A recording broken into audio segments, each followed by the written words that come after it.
Aí eu vou gravar agora, para o pessoal também ter acesso depois. E aí eu queria que vocês abrissem na página 350 para a gente fazer rapidinho o jogo rápido.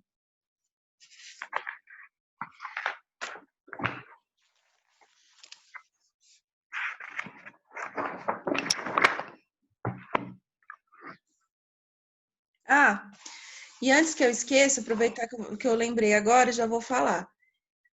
Como a Maria Fernanda estava falando, a aula de terça-feira vai ser sobre nuvens. E assim, já dá para vocês irem lendo, ter uma noção, né? Porque eu peguei bem o que está na apostila, peguei outras imagens e acrescentei algumas informações. Mas já dá para vocês até lerem, né? Se vocês quiserem. Mas aí, a partir de terça, o que eu queria pedir? Não vai valer nota, se você realmente quiser, se você tiver Instagram, se não tiver também, fica tranquilo. Que vocês tirassem foto do céu e identificasse a nuvem e me marcasse, tipo assim, essa nuvem é cirrus, essa nuvem é cúmulos, é estratocúmulos, é cúmulos nimbus, entendeu? Tipo, faz uma foto de onde está mesmo, da sua janela, de sala, quarto, enfim. Aí você tira a foto da nuvem e, tipo, tenta identificá-la. Claro que se você acertar, se você errar, não tem problema. É mais para a gente manter esse contato também nas redes sociais, porque não dá para ter sempre esse contato pelo Zoom, né? Não tem como isso acontecer, esse tipo de atividade pelo Zoom. Mas aí pelo Instagram dá. É que eu não tenho Facebook, senão eu poderia pedir pelo Face, mas é que eu só tenho Instagram. Aí faz um history, tira a foto, identifica a nuvem, me marca, que aí eu compartilho, tá bom? Não vai valer nota de nada. É mais pra gente manter contato, ficar mais perto, comentar, para eu ver também que se vocês conseguiram entender, né? Porque isso é uma coisa, assim, por exemplo, ano passado, eu dei uma atividade pro atual nono, né? Que estava no oitavo do ano passado. Eu dei uma atividade para eles assim, que às 7 horas, a hora que eles entrassem na escola, meio-dia, a hora que eles saíssem, e às 17h30, né? Que é a hora que o pessoal da tarde sai, eu pedi para eles medirem os parâmetros daquele dia, então era a temperatura, insolação, né, radiação solar, velocidade do vento e umidade relativa. E as nuvens, que tipo de nuvem que estava, quantos por cento de nuvem, 100%, 75%, metade, né, 50%, 25%, e que tipo de nuvem tinha no céu. Eles quiseram me matar, mas eles fizeram isso todos os dias, esses 3 períodos, por 1 mês. Vai vendo. Para a gente ter uma noção, né? Então, vocês seriam meteorologistas. É como se o seu celular fosse uma estação meteorológica convencional, né? Porque você tem que ir ali e anotar. Aí, beleza. Meu, ficou muito show. Ficou muito legal essa atividade deles. Aí eles, alguns tiraram foto, outros não, mas assim, foi uma atividade que substituiu a mensal, para vocês terem noção, tá? Substituiu a mensal do segundo bimestre, porque aí eles, como ela foi muito extensa e tinha muita coisa para analisar, eles tinham que fazer gráfico e analisar o que estava acontecendo naquele mês, que foi o mês de maio. Como aqui não tem como eu fazer isso, né? Porque estamos aí virtual e eu precisava estar presente para ajudar no início, né? E depois para ajudar na interpretação dos gráficos e tal. Então, assim, não tem como fazer isso esse ano. Por isso que a minha sugestão é da gente fazer isso nas redes sociais, que não custa nada. Ali você tira uma foto, posta no Instagram, no History e me marca para eu conseguir repostar. Se você quiser, né? Não é obrigatório. Se você lembrar, achar legal a nuvem, conseguir identificá-la, tá? No geral, é isso, tá? Aí, gente, na página 350, no jogo rápido, a primeira pergunta que a gente tem, na verdade, é uma notícia, né? Então, a notícia a seguir apresenta um erro. É para você identificar esse erro e justificar por que você acha que está errado. Então, tá assim, variações climáticas identificadas nos últimos dias. Aí você já tem que se, né, alguma coisa já tem que estar errada aí, né? Variações climáticas, a gente viu que mudanças climáticas é ao longo de décadas, né? Variações climáticas ao longo de décadas. Então, essas variações climáticas, o que o repórter quis dizer, são variações atmosféricas e não climáticas, tá? No fim de semana foram identificadas alterações na umidade relativa do ar, na pressão atmosférica, na temperatura do ambiente, em virtude da ocorrência de uma frente fria, fenômeno raro nessa época do ano. Houve uma chuva forte em alguns bairros da cidade. Então, na verdade, o erro da reportagem está justamente no título, né? Aí, eu vou escrever com vocês, então, vou compartilhar a tela aqui para a gente escrever junto. Então, vamos lá. Aqui. O erro da reportagem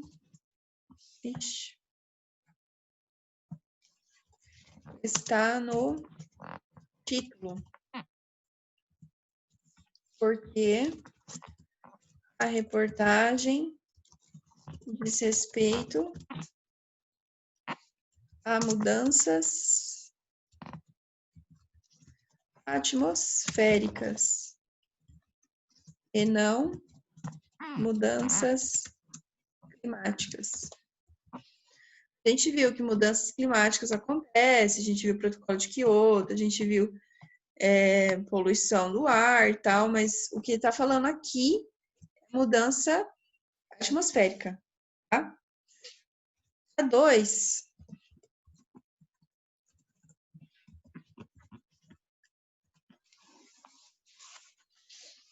Como é possível diferenciar uma estação meteorológica convencional de uma automática? Bom, vamos lá. Uma estação convencional apresenta equipamentos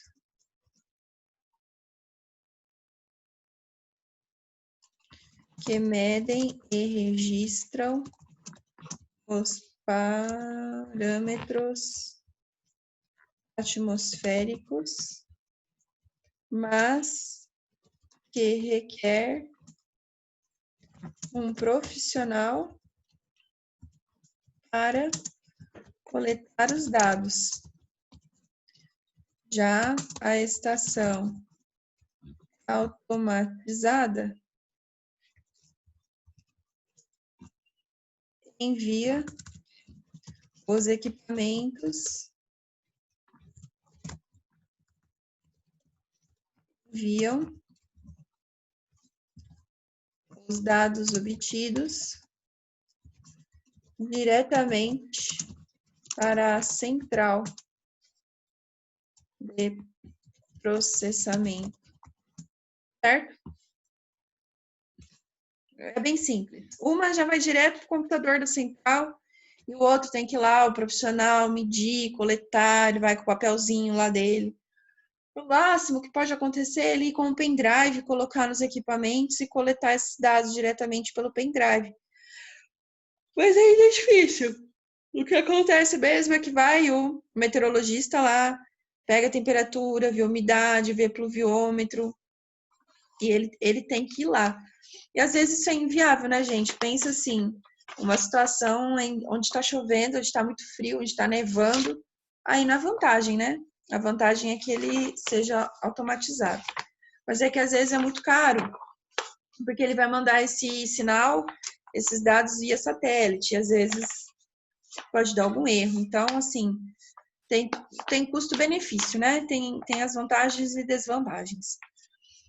Aí, vamos para a página 363, que nós vamos fazer as atividades.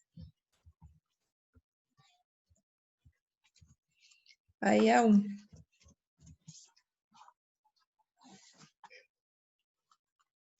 Sobre o tempo atmosférico, marca as alternativas corretas. Aqui são duas certas, tá? Sobre o tempo, né? Atmosférico, depende do clima para ser definido.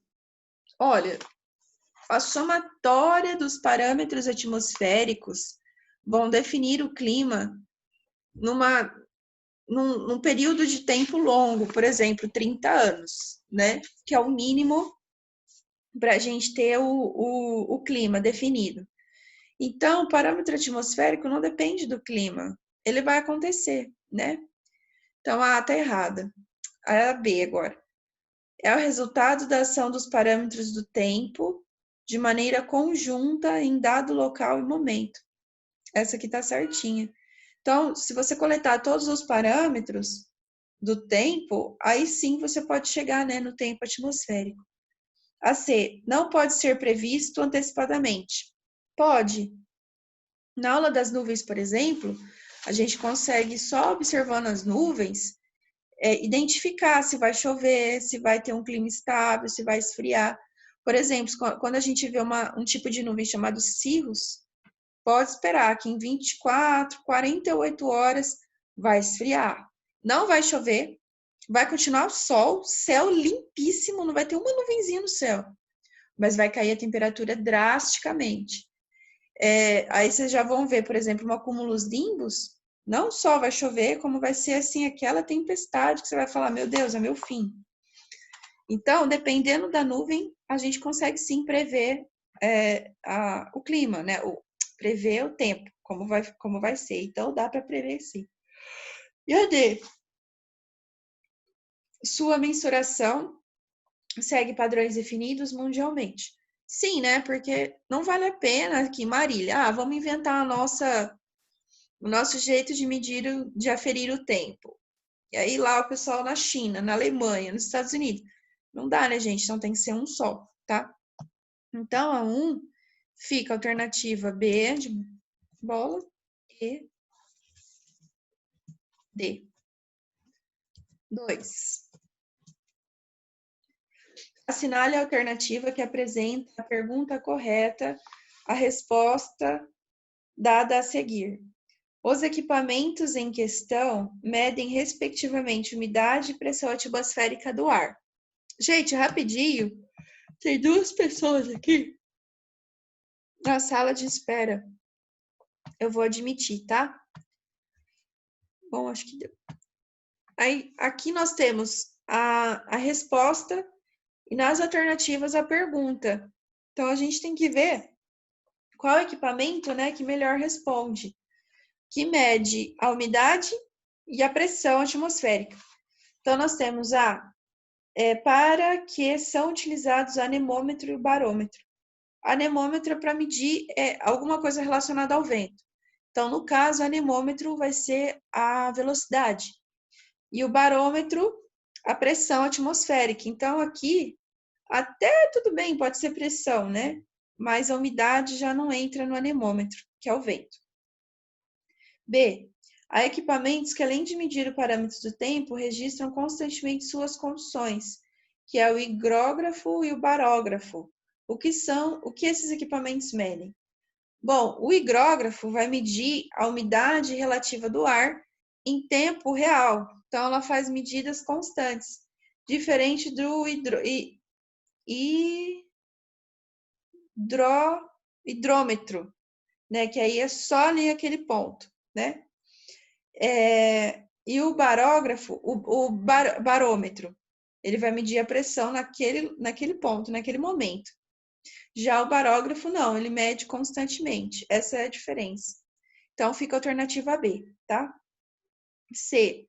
O tanque de evaporação, lembra, né, que a gente tem o evaporímetro e o tanque de evaporação. E o heliógrafo são instrumentos capazes de medir alguns parâmetros do tempo. Quais são eles?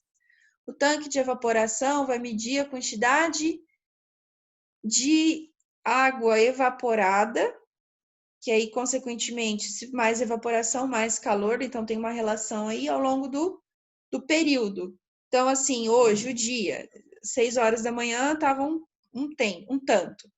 Aí, o meio-dia, quanto que evaporou? Então, ao longo do tempo.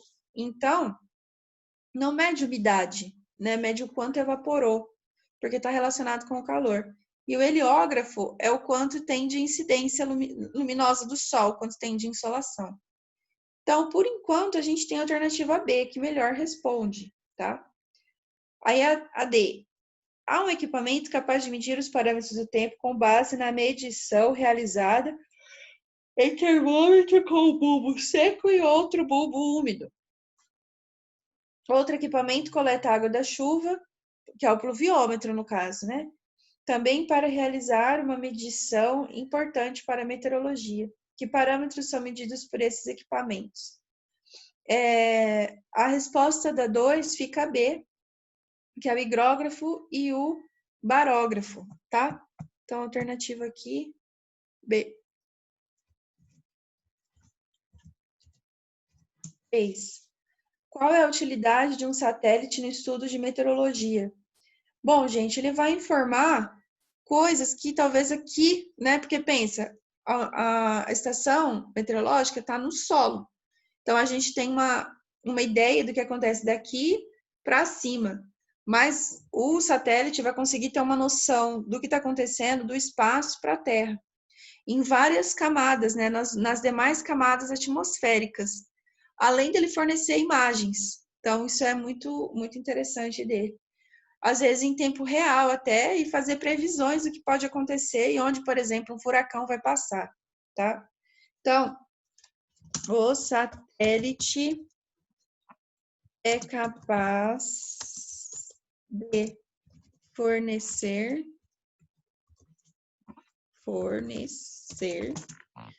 diferentes parâmetros em ângulos. Vai ficar diferente de novo. Ângulos. Ah, ficou feio. Fornecer parâmetros em diferentes ângulos. Muito bem.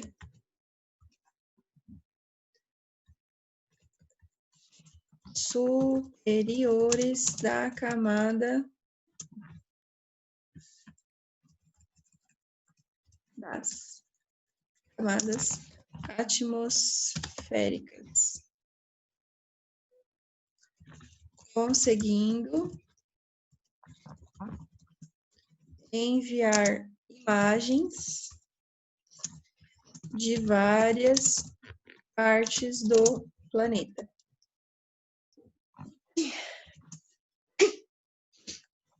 Mostrando a distribuição das nuvens,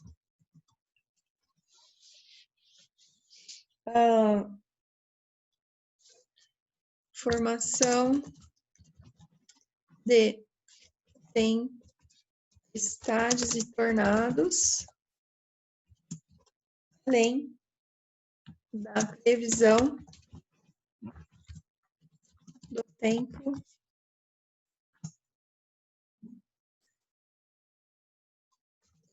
real. Beleza.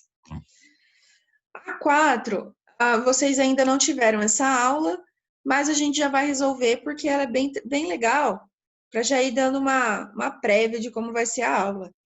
Então, assim, a imagem a seguir mostra uma nuvem chamada cumulonimbo.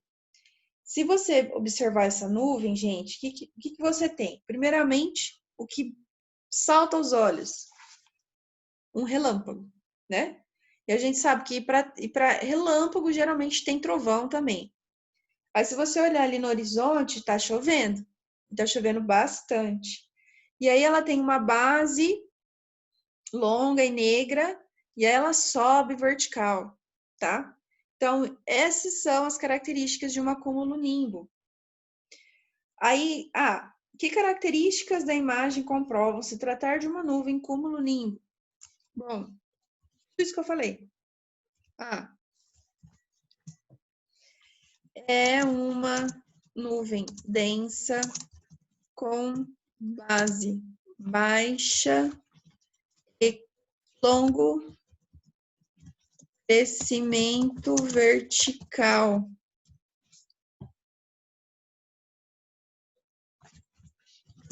com forte chuva, relâmpagos e trovões. Tá bom? Acho que, não sei se vocês vão lembrar, mas do dia 25, do dia 26 para o dia 27, que foi de uma sexta para um sábado, teve uma tempestade bem violenta aqui em Marília. Foi uma cúmulos nimbus, tá? O que aconteceu aqui? Uma tempestade que deu BO. Nossa, a cidade ficou revirada no dia seguinte. Então, aconteceu. Ontem foi uma cúmulos normal. Não foi uma nimbus. Ontem não. Anteontem, que choveu, né? Quarta-feira. E aí vocês vão aprendendo ao longo da aula sobre esses tipos de nuvens. E a B, aqui difere a nuvem cúmulos de uma cúmulos nimbus, né? Bom, primeiramente que a cúmulo, ela tem um contorninho bem definido e inclusive é aquela que a gente fica desenhando, nuvenzinhas. Então, ela parece uma couve-florzinha ou um algodãozinho, né? Então, primeiramente é que a cúmulos, a nuvem cúmulo, né? Apresenta contorno definido semelhante a uma couve-flor.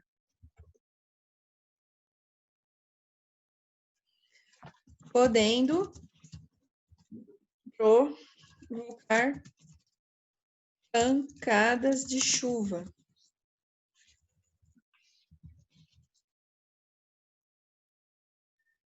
É aquela chuva que dura 1 hora e meia no máximo, depois o céu tá limpo, tá? Não produzindo relâmpagos nem trovoadas e não tem crescimento vertical como a outra, né? Aí, gente, a tarefa, deixa eu ver quanto tempo a gente tem ainda. A gente começou às 10, né? Então tem tempinho ainda, né? Tá, vamos fazer a 1 da tarefa, que eu acho que a 1 dá para fazer. A 2 eu não tenho certeza. Vamos lá. O meteorograma é um conjunto de gráficos que mostra a previsão do comportamento de alguns parâmetros do tempo nos dias seguintes à medição. Observe o meteorograma feito para o município de Curitiba, no estado do Paraná, entre os dias 17 e 25 de julho de 2018 e responda as seguintes questões. Então, aqui a gente tem 1, 2, 3, 4, 5, 6 gráficos, tá? O primeiro gráfico é o gráfico de precipitação. Então, aqui está mostrando milímetros por hora. Quanto de milímetros de água choveu em 1 hora? Como você pode observar, não tem nada para observar, né? Não teve precipitação entre os dias 17 de julho e o dia 28, né? 17 e 25 que ele está falando aqui. Então, não teve. Não teve, gente, chuva. Não choveu em Curitiba nessa semana. Olha a temperatura, o que acontece com ela? Ela vai 16 graus, vai para 28, desce para 12, vai para 24, desce para 12, vai para 24 de novo. Fica abaixo de 12 graus, sobe para 25, 26 mais ou menos, fica para baixo de 12 de novo. Aí depois, no dia 21 de julho, fica para cima de 24, a mínima 12, a máxima 20, a mínima 12, 20, 12, 20, aí fica 16, depois do dia 25 de julho, quase 16 graus, entre 16 e 12. Então, o que a gente vê? Que o gráfico, ele tá assim, com uma amplitude, né? 28, 16, 28, 16, só que aí depois ele vai estreitando, vai ficando frio. A partir do dia 21 de julho, a temperatura diminui. A máxima diminui e a mínima permanece 12 graus. 12 graus é bem frio, gente. Então, é sem chuva, frio, E se você for para a umidade relativa, ela estoura. Olha só que interessante. O gráfico estoura, tá? O que acontece, gente? Tá tão frio, que a umidade relativa é alta. Por quê? Porque as partículas de água, como tá frio, elas se condensam, tá? Então, perceba, não choveu, não tem precipitação. Começa dia 17, 18, 19, 20. Calor, frio, então provavelmente de dia tá 24, 25 graus, até 28. Só que à noite pode apresentar 12, 13 graus. Mas a partir do dia 21 de julho, frio. E justamente quando acontece que diminuiu a temperatura, aumentou a umidade, mostrando então que as partículas de água ficaram ainda mais unidas entre elas, por isso uma umidade relativa maior, tá? Depois você vai para a intensidade do vento. O que nós temos aí? O vento estava 0,4 metros por segundo, 0,4 metros por segundo, aí dá um pico no dia 21, tem um pico bem alto, que é de quase 6 metros por segundo. E aí, gente, muda, vocês veem que as flechinhas, né? Elas vão mudando de intensidade, de direção. Vai para uma direção, vai para outra. O que isso pode indicar? Vento. Olha só. Então, mais um parâmetro. Não choveu, a temperatura esfriou a partir do dia 21, a umidade relativa disparou porque ficou frio e muito vento. Provavelmente entrou uma frente fria. Como nós vamos saber se entrou uma frente fria? Olha a pressão do nível do mar. O que aconteceu? Tava de boa, aí ela deu uma disparada de pressão, mostrando que provavelmente veio uma frente fria do oceano. E a frente fria, ela tem uma zona de alta pressão, porque ela é muito, como as partículas estão unidas, então fica muita pressão atmosférica. E aí, se você observar no 1, 2, 3, 4, 5, no quinto gráfico, que é pressão ao nível do mar, teve uma disparada nessa pressão atmosférica. Ela aumentou muito. Isso indica que está vindo uma frente fria. Na verdade, a frente fria chegou em Curitiba dia 21 de julho.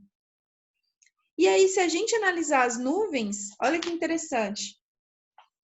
Dia 17 de julho, nuvens altas. Depois, dia 19 de julho, nuvem baixa. Depois, peraí, deixa eu fechar aqui que o zoom.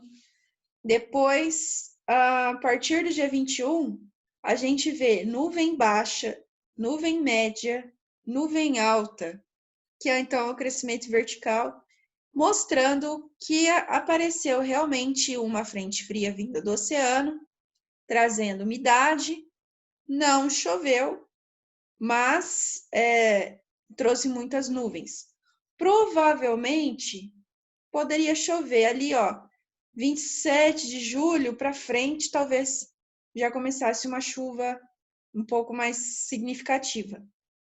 Então, que instrumentos de medição são utilizados para medir cada um dos parâmetros desse meteorograma? O B. Quais nuvens podem ter sido identificadas no dia 19 de julho? E a C. De que forma um estudante do 8º ano pode utilizar essas informações para o seu benefício próprio? Bom, acredito que a A eu consiga responder. Os demais eu não vou conseguir porque não teremos tempo, tá? Mas vamos lá, então. A tarefa. A 1 da tarefa, né? Primeiramente, para precipitação, nós vamos utilizar o pluviômetro, tá? Para medir a precipitação, pode-se utilizar o pluviômetro. Pluviômetro ou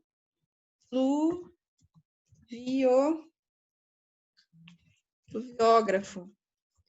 Mede constantemente, né? Ponto e vírgula. Para medir Para a temperatura, podemos usar o termômetro, tá? Não tem outro, né? É o termógrafo. E o termógrafo para medições, né, mais constantes. Umidade relativa. A umidade relativa pode ser medida pelo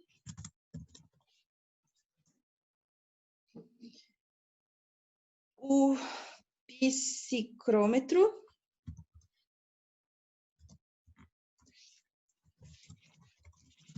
ou hidrógrafo.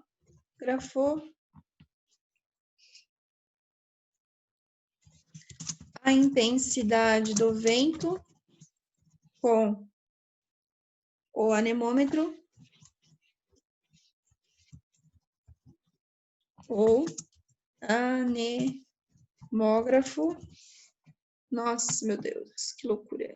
Preciso. Não cabe. Deixa eu ver se eu saio disso. Aí. Anemógrafo.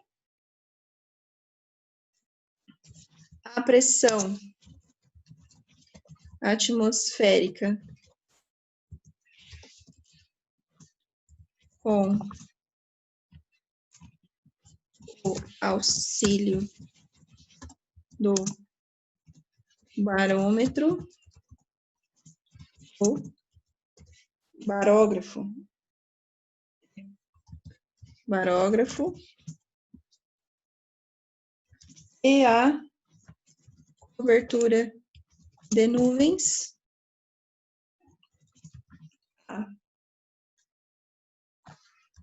Olho nu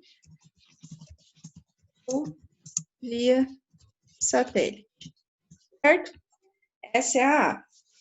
A B não dá tempo, que a gente tem que identificar as nuvens. Baixa, alta, é até bom, né? Porque vocês vão ter essa aula depois. E aí, de que forma que vocês podem usar isso aí, a gente responde depois. Mas para sair de casa, não passar frio, levar um guarda-chuva, né? Bem simples. Tá bom, gente? Vou... Não sei o que eu faço. Não sei se eu interrompo, se eu espero. Alguma dúvida, algum comentário que vocês queiram fazer? Pode fazer, gente. Habilita aí o microfone. Se estiver tudo bem, também me falem. Se vocês gostaram da aula de equipamentos. Pronto, tá tudo certo. Eu gostei da aula.